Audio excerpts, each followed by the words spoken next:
Meet Bob, a top-level decision maker for his company. Bob is laser-focused on his company's day-to-day operations and bottom line. He's certain they have opportunity to save on operating costs, but doesn't have the time or manpower to investigate properly. Bob's goal is to find savings to help fuel their recent expansion and growth. The solution?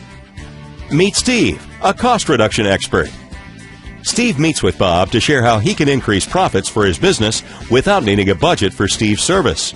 Bob explains his company's situation and needs as they discuss a variety of operating expenses such as supplies, waste and recycling, telecom, and other areas where cost reduction might help Bob's company. Steve assures Bob that the process will not have a negative impact on his business, its quality, or vendor relationships.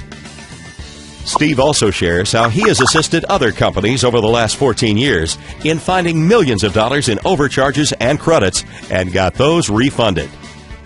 After understanding Bob's needs, Steve's team begins the savings process, having brought with them over 100 years of experience, knowledge, preferred pricing, and vendor relationships to maximize Bob's savings. As it turns out, Bob or someone on his team only invests a few hours of time during the entire process. Next, Steve presents cost reduction solutions to Bob. Bob picks which recommendations he would like to implement. For instance, option A provides a 21% savings with everything staying exactly the same. Option B provides a 31% savings if Bob chooses to switch to a different vendor. Once Bob has made his choices, Steve implements them. Bob's doing the happy dance now because they received a double-digit savings even after splitting them with Steve. Bob also loved the fact that he invested very little time and there was no risk on his part. No savings, no fee.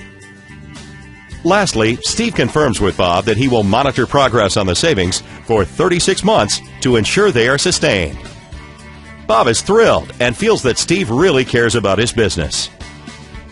In the end, Bob achieved his goal of finding extra profit to reinvest in his growing business. Let Steve find extra profit for your business, just like he did for Bob.